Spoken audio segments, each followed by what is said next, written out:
Alright, welcome to the show.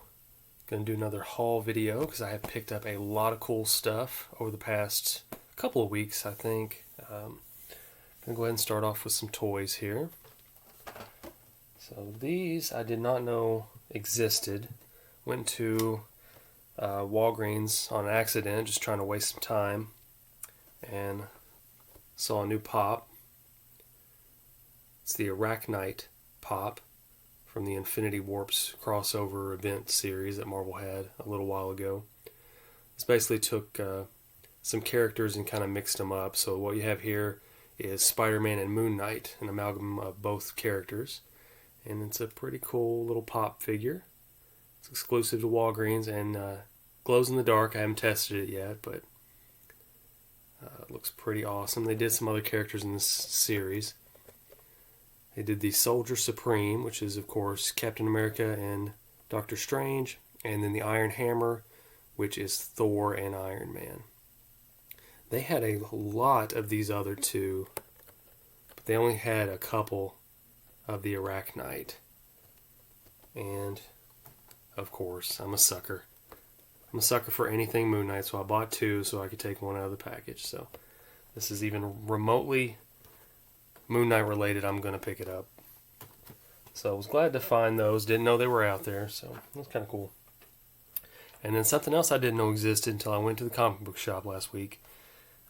This is a Swamp Thing figure from the Injustice 2 video game. A little hard to see, so it's a very, very dark packaging. Smaller scale Swamp Thing figure. Pretty much buy anything Swamp Thing related to. Very cool character. And then the last toy thing I got, I was not planning on picking this up, but went to Target. It was sitting on the shelf, and of course I grabbed it, felt it, and saw how heavy it was. And it was the same price point as all the other figures, and it just looks so impressive in person. This is the Hellbat from the McFarlane Multiverse line of DC figures. And it's pretty weighty, and it is probably not doing it justice here, but it's a really impressive looking figure in person. And I probably will unbox this one, take it out. So it looks really cool. And some other things I got. Haven't done this in a long time, but I went to Best Buy and I picked up a couple of video games.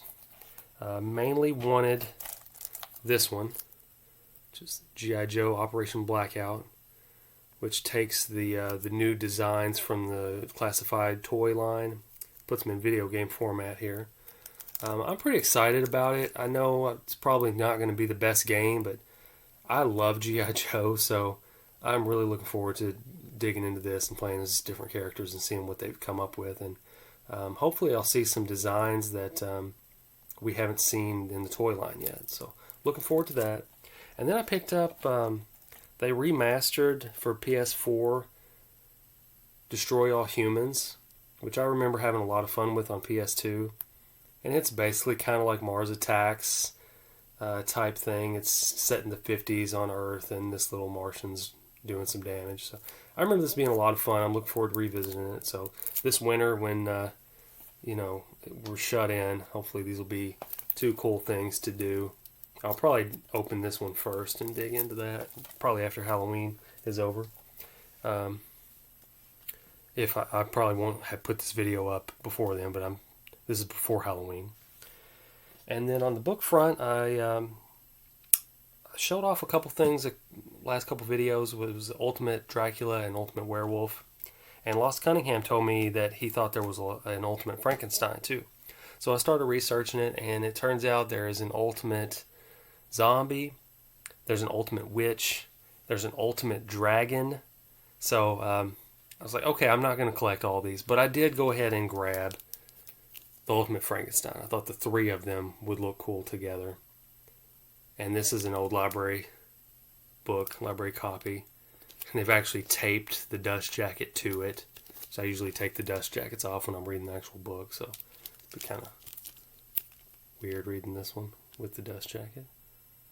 But it's got Brian Aldiss, who did Frankenstein Unbound, David Scow or Shao. I've never known how to pronounce that, but he wrote The Crow, and he's done a lot of splatterpunk type stuff.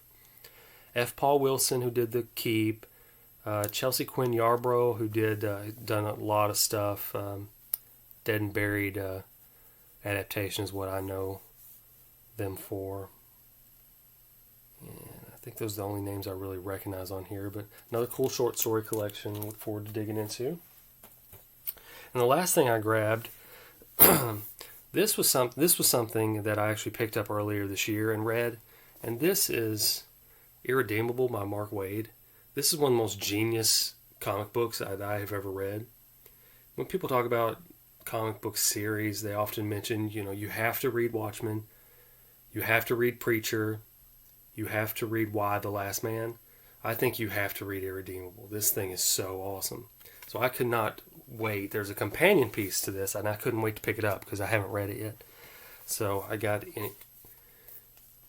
Incorruptible, which is there's a character that crosses over later on in the Irredeemable series, and this is all about him. So I'm really looking forward to this. I'm hoping it's just as good as Irredeemable. It's actually the second copy I had to get because the first one came from Amazon, and it looked like Ace Ventura delivered it. The thing was so wrecked that I had to take it, send it back, and get another one. So this second copy came in and looks much better. But I'm looking forward to this, and I highly, highly, highly recommend, if you read any kind of comic books or superhero stuff, this is just absolutely amazing. And I think that is all for the fall haul. So until next time, stay afraid.